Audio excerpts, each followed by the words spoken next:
napansin ko, Colette, sa grupo nyo, isa ka sa mga pinakamakakulit. Weh? Oo! Yung mga hirit, yung mga punchline. Mga ganun po siguro. Pero tahimik po talaga ako. Really? Opo. Pero parang parang katulad nung one example na nag-viral sa TikTok, yung sumayaw ka ng Pantropiko, sinayawan mo si Maloy. Yung ganun, sabi ko, kulit ni Colette, oh! Siguro pag mga ganun performance po, mas masaya ako ganun. Right. Pero pag normal, Tahimik. sobrang tahimik. So would you say na kapag when you're on stage, you transform into this? Ay, siguro parang dun po ako mas alive na. Dun po ako mas Saan masaya. ka nakakakuha ng energy? Ay, sa mga tao po, grabe mag-cheer yung Blooms talaga pag nagpa-perform ang bini. Parang hindi mo na need kumanta, kakantahin na nila lahat ng kanta Right. nyo. Oo. Pero tataka ako, tinatawag ka nilang anger? Hindi ko nga po alam po. Ewan ko ba? Pero natural po sa akin yun na ganun po. Bakit ba? Bakit anger ang tawag nila sa Ewan ko sa kanila, baka anger talaga siguro. Yun ang emotion mo? Parang ganun ba Pero yan? hindi naman siguro all the time ganun. Oo, hindi naman. Ito bang nakikita namin, Colette, sa inyo right now? This is just the tip of the iceberg so far. Opo. Siyempre, may mga bagay na hindi naman need pa malaman ng ibang tao. That's right. Medyo kailangan pang itago ng konti. Mga masyadong personal. Okay. So, yung mga nakikita nila, yun lang yung siguro outcome na, result na ng mga pinaghirapan namin. That's right. That's right. No, what I meant also is yung mga activities na gagawin nyo in the coming months. Opo. Yung nilatag nga po ni Miss MQ na, may meeting kami one time na nilatag ni Miss MQ lahat ng need namin gawin na puro endorsements lang. Na kailangan namin siyang isiksik within this year lang para magawa namin siya. Yung iba, di talaga hindi na kaya. Next year na talaga. Okay. Medyo grabe, wow talaga. Wow, no? May iba na parang may mga ganap na hindi na namin, kunwari mga shows, hindi na namin natatanggap kasi sa isang buwan na to, puro endorsements lang ang need namin gawin. Parang gano'n. Hindi na kami nakakapag-training, Sir MJ, actually. Pero good blessing, no? Good blessing po. Galing, grabe. Grabe ang galing. I'm so amazed sa disiplina ninyo. Nakikita ko naman yan off camera. So, natutuwa ako. Colette, paano mo ngayon minamanage ang privacy? Alam ko mahirap, pero paano mo siya binabalance now?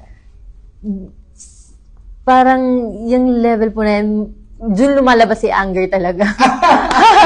Opo, pag medyo overboard na po. Medyo yun po ang hindi ko matake talaga. Kasi syempre, kahit sabihin ng ibang tao na, ay, pinasok nyo yan, ganyan-ganyan. Parang may personal pa rin naman po kami ginagawa. Kahit po, kahit sa condo, may mga ganong instances na parang, ay, di ba po, bini po kayo? Pwede po magpa-picture. Tapos, nakapambahay lang po. Oo, yun ang medyo Tapos, syempre, parang artista po, parang hindi po namin alam paano sabihin in a nice way or in a good way na hindi po ma-offend yung tao na, ay, sorry po. Syempre, private space po yung condo, tapos baka ma-post po na nandito sa condo, ganito yung condo. Security risk. Yes, kasi actually kahit sa labas ng condo, may nag-aantay po talaga. No way! Opo. So medyo, actually hindi na po ako lumalabas ng condo. I mean, lumalabas mag-mall, ganyan. Kasi talagang, para na rin, sa safety. Parang ako na rin iiwas sa mga ganong madaming tao. Tama. Siguro ano lang yan, it will take time. Mamaster mo din yan. Opo. Saka medyo takot po kasi talaga ako sa madaming tao. So, parang nagpapanik po ako sa sobrang daming tao. Mga airport, yung mga ganun po. So, kinakabahan big po ako. gatherings, Opo, kinakabahan. Pero pag nasa stage, yung kahit madaming tao, kaya ko po. No Pero, problem. Well, speaking of stage, napansin ko, ikaw ang maasikaso sa grupo. Minsan you check the other girls. Yung parang gano'n, yung parang... Lahat naman po kami, pero siguro na ganun po siguro talaga. Parang lagi kong tinitingnan kung masyado po kasi ang perfection. Parang perfect lahat ng performance. Walang malalaglag na lapel, walang... Right. Parang ganun po. Parang may sumabit na ano, sa pantropiko, tama, pantropiko outfit. Inayos mo. Mas siguro mas ganun po ako. Oo.